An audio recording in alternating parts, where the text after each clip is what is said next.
Hi everybody. What we've got here is the 2021 Toyota Tundra. And this truck, an SR5 Trail Edition, is very, very special. Ask me why. I'm going to tell you. Because it's the last of its kind. Right here, you're looking at a dinosaur. It's just about to go extinct. So today, Steve and I are going to walk around it and talk about it, and we're saying goodbye to the Tundra.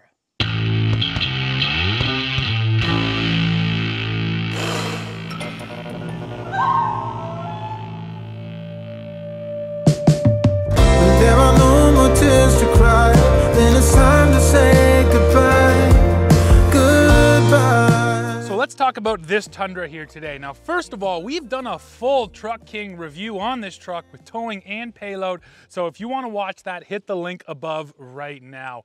What I want to go through is what is here today and sort of the history of the truck. So we're going to start with the engine. Right here, that is a 5.7 liter naturally aspirated V8 that makes 381 horsepower sent through a 6-speed automatic.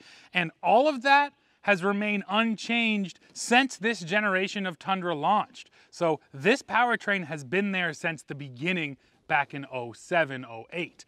Now, there were actually two other powertrains available though. There was a V6 and then there was a smaller 4.6 liter V8. So obviously Toyota was trying to offer a smaller V8 for a little bit better fuel economy, but you know what? People just overwhelmingly preferred this big V8. So over time, they just cut the other engines and they left this big guy in here. So if you buy a Tundra today, this 5.7 is all you can get.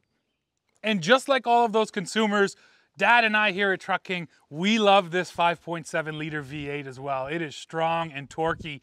But listen, everybody, we have to say goodbye to it. It is definitely going away. The brand new 2022 Tundra is going to have a brand new powertrain. It has to be more efficient. That's the big downfall of this package right here. So yes, we like the 5.7. It's been around for a while, but we are saying goodbye to it. And listen, we don't know what's coming in the new Tundra just yet.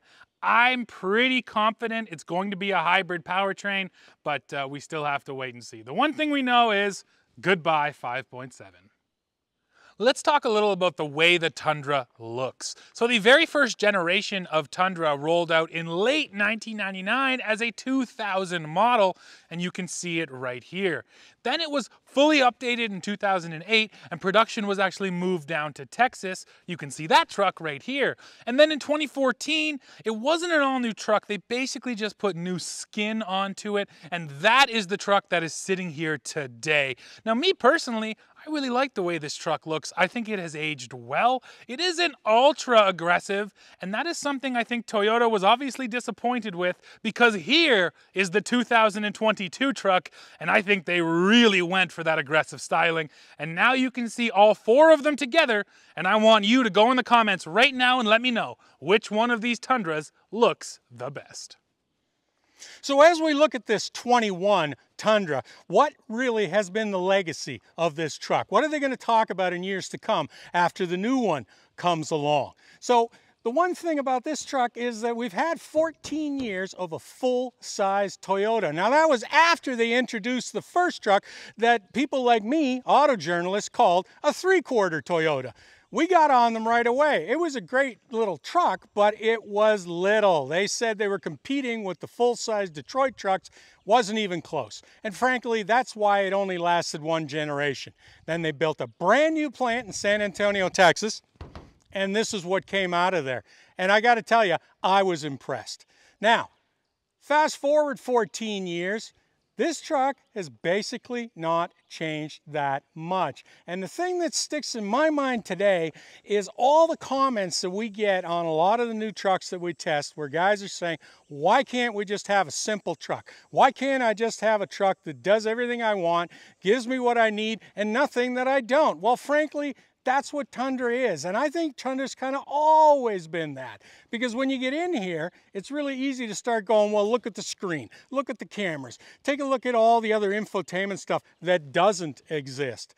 But frankly, there's a bunch of people who don't want that. So you know what? In years to come, there may be a real market for guys looking for used Tundras, because we're not really sure what they're going to jam into the new one. But there's no doubt that they want to make that leap now and get back into play with the other Detroit manufacturers.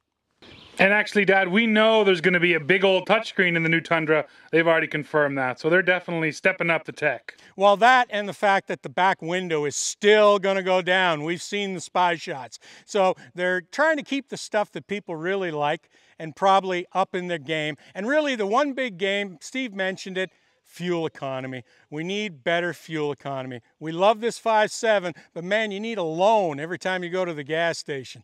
So that's what I'm hoping to see happen. I hear what Dad's saying about the Tundra being simple, but that's just another way to say it's not competitive these days. It doesn't have a 360-degree backup camera. It doesn't have any trailer backup tech. Things like air suspension aren't here. I think what it comes down to is other brands are really willing to try things when it comes to new technologies. Toyota only adds what it feels is absolutely necessary. And to give them a little bit of credit, they did add a couple things to this Tundra along the way. One of which we like to take credit for. Now, back in 2014, we took a 2014 Tundra and an 08 Tundra up to Labrador in northern Canada. We wanted to really put these trucks to the test, and Toyota actually sent us up there to do so. Now, we filmed the whole expedition. There is a video here on the channel detailing it. If you want to watch that, hit the link above right now. One of the things I will tell you about Labrador, though, the towns and the gas stations are really far apart, and we didn't make it. So Toyota sent us up there, and then they had to watch us refilling their truck with jerry cans on the side of the road, and that is not a good look. So one of the upgrades that came to the Tundra, a much larger fuel tank, and you know, that's it. If you're not going to improve the fuel economy, you got to carry more fuel. So kudos to Toyota for adding that. Another thing they added, which was a big deal, a trailer brake controller, integrated trailer brake controller, which frankly you have to have. So no, they never add anything that's huge and flashy. They just add just enough, the things you really, really need. But for this 2022, they better have some flashy things in there, or I don't think they're going to be competitive. Well, now we're taking a little cruise here in the Tundra. And Dad, over the years, I mean, it's funny, I remember being a little kid and you bringing home that Terminator T3 edition Tundra, and we thought that was the coolest truck in the world, all blacked out with the T3 badge. Anyways, my point there is over the years between that and press trips and then Labrador, where we did, 6,000 kilometers, you've driven a lot of Tundras. You've been in this truck for a long time. I guess tell us your thoughts on what you feel like, as the Tundra as a whole, and then this truck specifically, how you feel they drive and how you feel they come across. I always liked the Tundra. I liked the first one that came out. I was just disappointed at the size, particularly after it was really hyped as being the first American they called Toyota pickup truck, right? Up till then we were used to the small pickups, which was fine. Everybody loved those things, but they wanted to make that leap into the full-size segment, and then at the last minute they kind of, I don't know, they chickened out and they didn't build a full-size truck. That was sort of hard. But then 2007 they revealed this one, and yeah, you know what? There was obviously some yelling in some boardroom somewhere, because this is full frame, heavy duty, built in Texas. They went whole hog American. They even made the knobs huge. I always remember that in the first gen, like just to really accentuate the fact that it was big. And it was for workers, like the marketing photos were guys in heavy work gloves. Turning these knobs, right? The idea was you didn't need to take your heavy gloves off to be able to work everything. And they've kept that kind of a general layout in the cab. But on the other hand, some of the things they did right from the get-go, I always remember these are very quiet cabs. I've always loved that. Very, very comfortable seating, and these are some of the widest seats you're going to find in trucks too. As a wide guy, I appreciate these seats. And as Steve said, man, I did 6,000 kilometers in 8 days in one of these things. And you know what? It was always comfortable. It was comfortable then. It's still comfortable now. Just the broadness of the cabin, the layout of the dash, everything about this truck it's your buddy. It's going to help you do whatever you want. It might sound silly, but that's just the way I've always felt about it.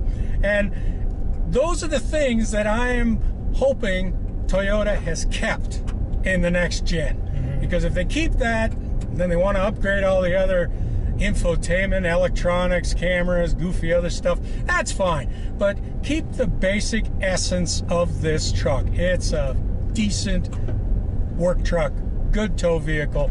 I like it. Current generation Tundra, the truck we're sitting in, will tow 10,200 pounds.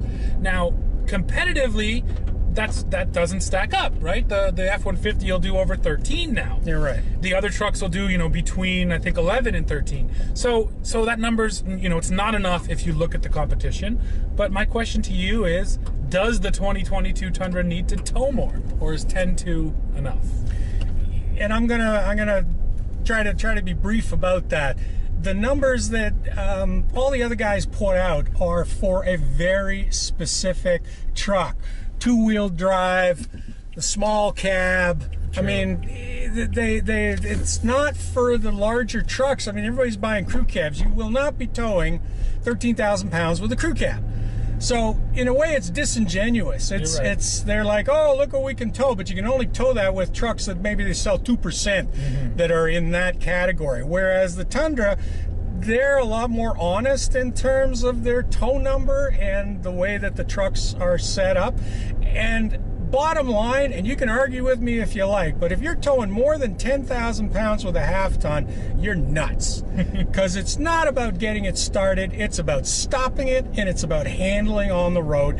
And simply put, 10,000 pounds on a half-ton frame is ample. It's the top.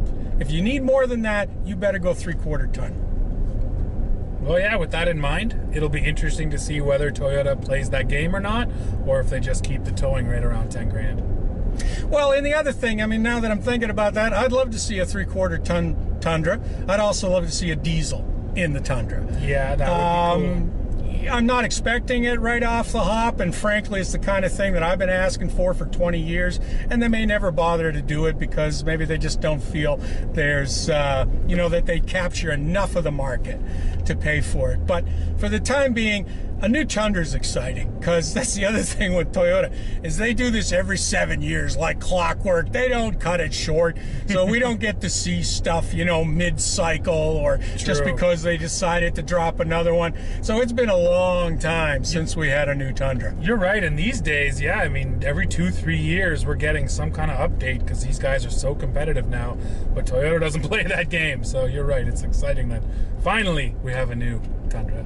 And last but not least, and this one's going out to all you guys, hopefully you've seen the Tundra Labrador footage that we have up on the channel. And of course, at that time, that was an idea that I pitched to Toyota, where I took an original 08 Tundra and then the new 14 Tundra and ran them across Labrador. Well, frankly, now I want to go back with a 21 Tundra. And listen, Toyota does pay attention. So if you guys come out in droves in the comments and say send them back to Labrador, maybe they will, and we'd certainly love to go up there and shoot that video and get it up on the channel for you. Heck yeah.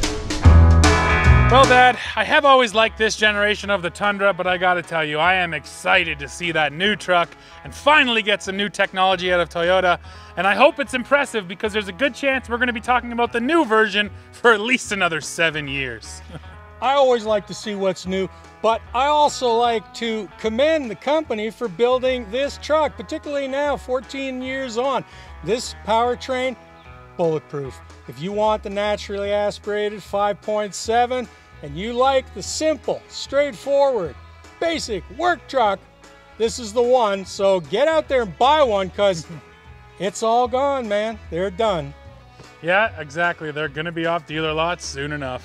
Well, folks, like I mentioned, Dad and I are hoping to get in that 2022 Tundra, hopefully by September. We're gonna see how that works out, but the second we get the new truck, we're gonna bring that to you. Now that's it for this video. I need to hear your thoughts on this current Tundra. So go below right now, leave us a comment, let us know what you think. As always, while you're down there, hit the like button, hit the subscribe button, hit the join button to become a member of the Truck King channel, and then come right back here to see what we're testing next. See ya. Take care.